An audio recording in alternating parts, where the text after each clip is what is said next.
தங்கப்பறவை. ஒரு காலத்தில் ஒரு அரசர் வாழ்ந்து வந்தார். உலகின் மிக சிறந்த ஆப்பிள் மரம் ஒன்று அவருக்கு சொந்தமாக இருந்தது. அந்த மரம் தங்க ஆப்பிள்களை காய்த்தது. ஒவ்வொரு நாளும் தோட்டக்காரர் அந்த ஆப்பிள்களை எண்ணி மொத்த எண்ணிக்கையை அரசரிடம் போய் சொல்லுவார். அரசே, ஒரு ஆப்பிள் காணவில்லை. காணாமல் போன ஆப்பிளை பற்றி தோட்டக்காரர் அரசரிடம் கூறியவுடன் அவர் மிகவும் கோபமடைந்தார். கண்டிப்பாக அந்த திருடனை பிடிக்க வேண்டும். அன்று இரவு ஆப்பிள் மரத்தின் பாதுகாப்பிற்காக தோட்டக்காரர் தனது மூத்த மகனையே காவலுக்கு போட்டார். ஆனால் நடுநிசியில் அவர் மூத்த மகன் உறங்கிவிட்டார். அடுத்த நாள் காலை மீண்டும் ஒரு ஆப்பிள் காணாமல் போயிருந்தது. இன்று எனது இரண்டாவது மகனை காவலுக்கு போடுகிறேன் அரசே. அன்று இரவு நடுநிசி ஆனதும் இரண்டாவது மகனும் நித்திரையில் ஆழ்ந்து விட்டான். அடுத்த நாள் காலை மீண்டும் ஒரு ஆப்பிள் காணாமல் போயிருந்தது தெரிய வந்தது.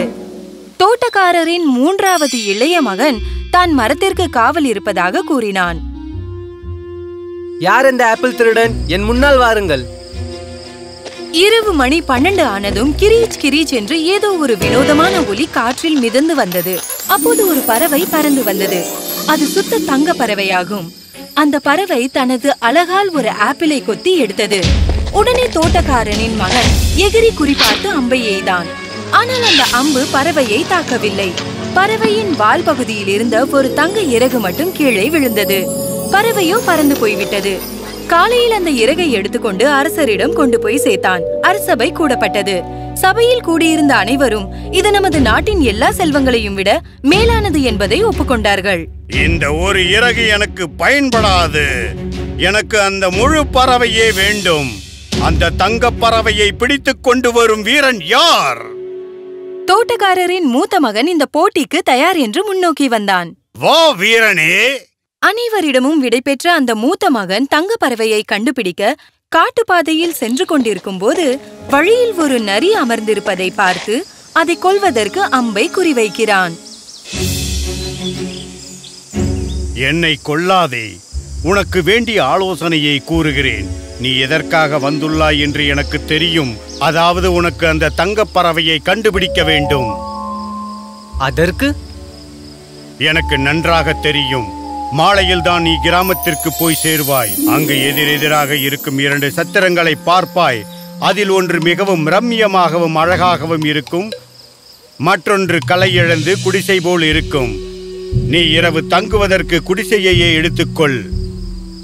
ஆனால் அவன் தனக்குள் நினைத்து கொண்டான், இது போன்ற மிருகங்களுக்கு கூட இந்த விஷயம் தெரிந்திருக்குமோ? அதனால் அந்த நரியை பார்த்து அம்பை எய்தான். ஆனால் அம்பிலிருந்து தப்பிய நரி காட்டிற்குள் ஓடிவிட்டது. பிறகு அவன் கிராமத்தை நோக்கி நடக்கிறான். கிராமத்தை அடைந்ததும் அங்கு 2 சத்திரங்கள் இருப்பதை பார்க்கிறான். ஒன்றில் மக்கள் ஆட்டம் பாட்டம் கொண்டாட்டத்தோடு இருக்கிறார்கள். ஆனால் மற்றது மிக அவலட்சணமாக வறுமையானதாக தெரிகிறது. அவன் தனக்குள் நினைத்துக் கொள்கிறான், நான் இந்த குடிசை வீட்டிற்குள் போனால் நான் ஒரு முட்டாளாகி விடுவேன். அதனால் அவன் அழகான வீட்டிற்குள் போனான். அங்கு உயர்ந்த உணவு, மதுவுடன் நடனம், இதில் அந்த பறவையையும் தனது நாட்டையும் மறந்துவிட்டான். காலங்கள் கடந்தன.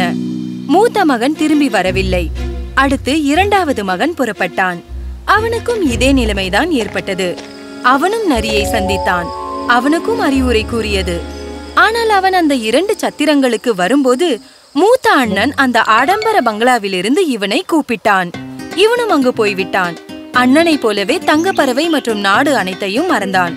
காலங்கள் உருண்டோடின. பிறகு இளைய மகன் தங்கப்பறவையை தேடும் முயற்சியில் இருந்தான்.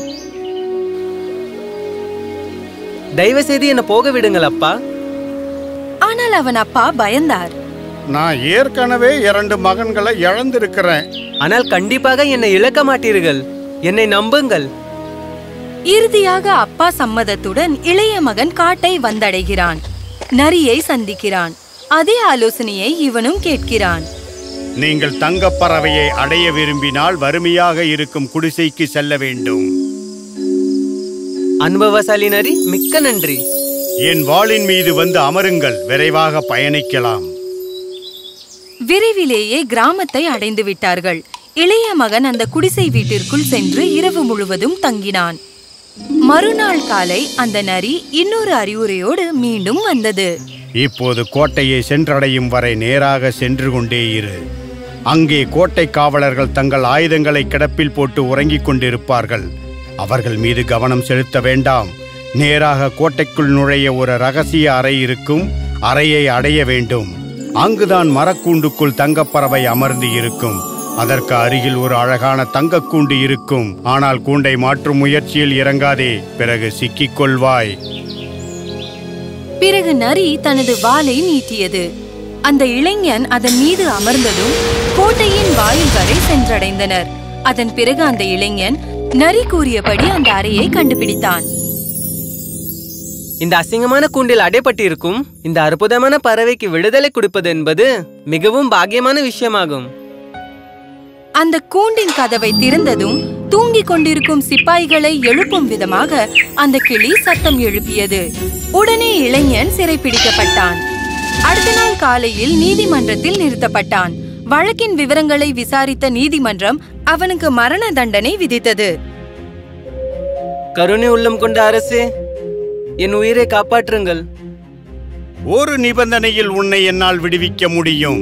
காற்றை போல மிக வேகமாக ஓடும் தங்க குதிரையை என்னிடம் கொண்டு வந்து கொடு.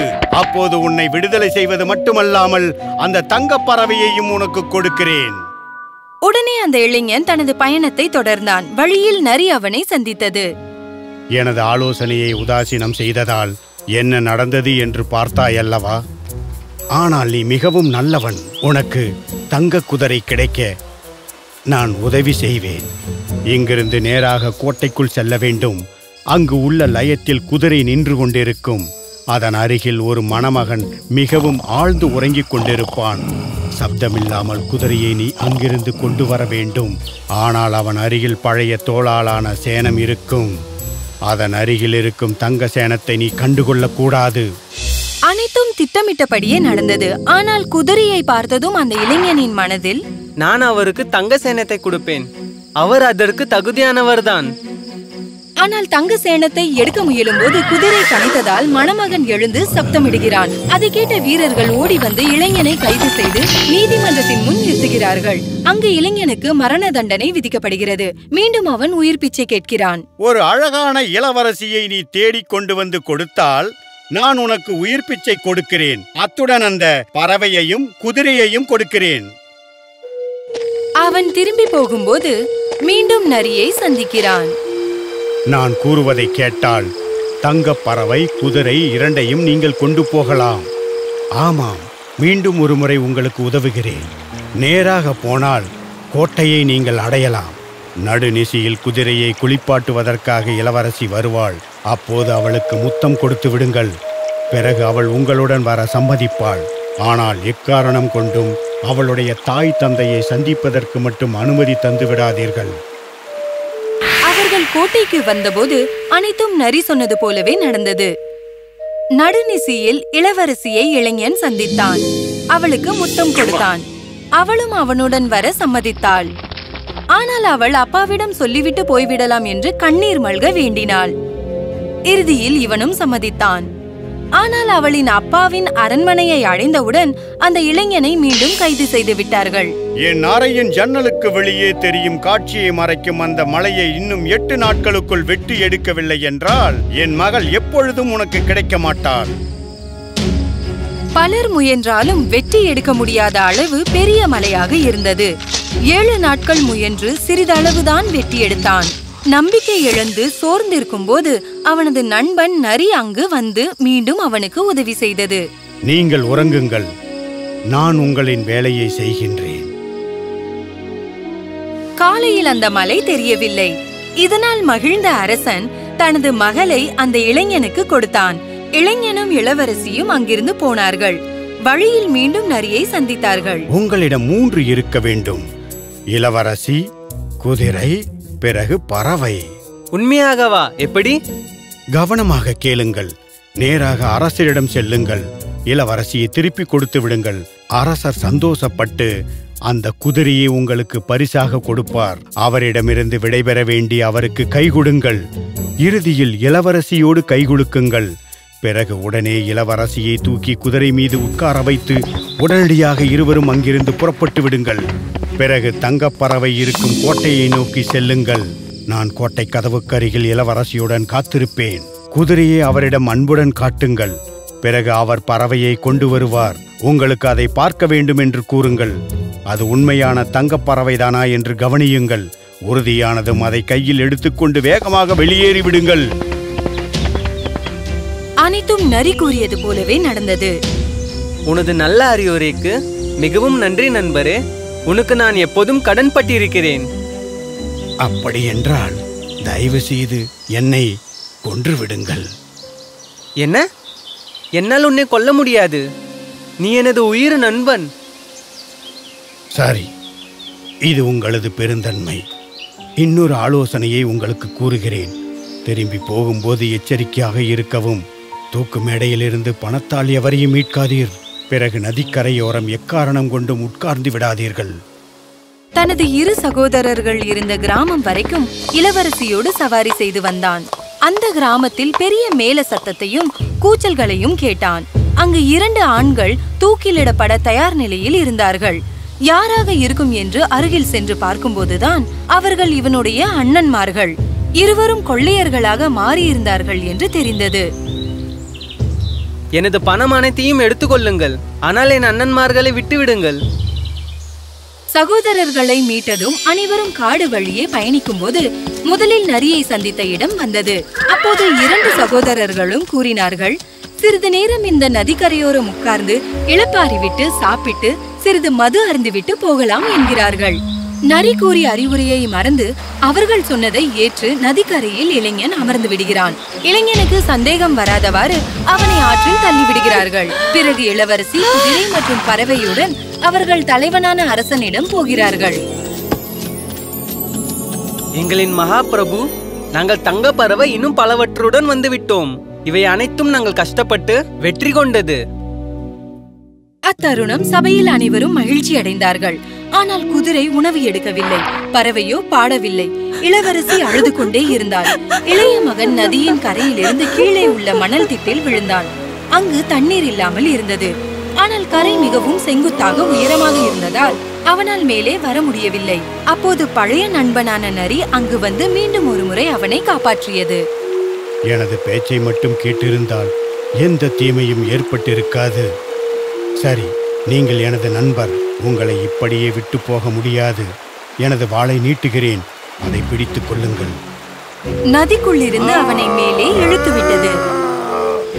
நாட்டிற்குள் உங்களை எங்கு கண்டாலும் உங்கள் சகோதரர்கள் கொன்று விடுவார்கள். அதனால் ஒரு ஏழை போல் உடை அணிந்து ரகசியமாக அரசரின் நீதிமன்றத்துக்குள் வருகிறான். கதவை அவன் நெருங்கியதும் உணவு எடுக்காத குதிரை உணவு எடுத்தது, பறவை பாடியது, இளவரசியும் அழுவதை நிறுத்திவிட்டாள். பிறகு இளைஞன் அரசனிடம் சென்று சகோதரர்களின் கபட நாடகத்தை கூறுகிறான். சகோதரர்கள் தண்டிக்கப்படுகிறார்கள். மீண்டும் இளைஞனுக்கு இளவரசியை கொடுக்கிறார்கள். அரசர் இருந்ததும் அந்நாட்டிற்கு வாரிசாகி அரியணை ஏறிவிட்டான். நீண்ட நாட்களுக்கு பிறகு தன் மனைவியுடன் காட்டுக்கு செல்கிறான். அப்போது பழைய நண்பன் நரியை சந்திக்கிறார்கள். நரி தன்னை கொல்லுமாறு கண்ணீருடன் இவனிடம் கேட்கிறது. தயவு செய்து இந்த உதவியை எனக்கு நீங்கள் செய்ய வேண்டும் நண்பரே. என்னை கொன்று விடுங்கள்.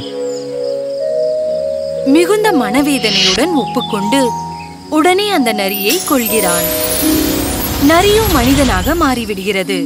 பிறகுதான் தெரிகிறது, அந்த நரி பல வருடங்களுக்கு முன்னர் காணாமல் போன இளவரசியின் சகோதரன் என்று.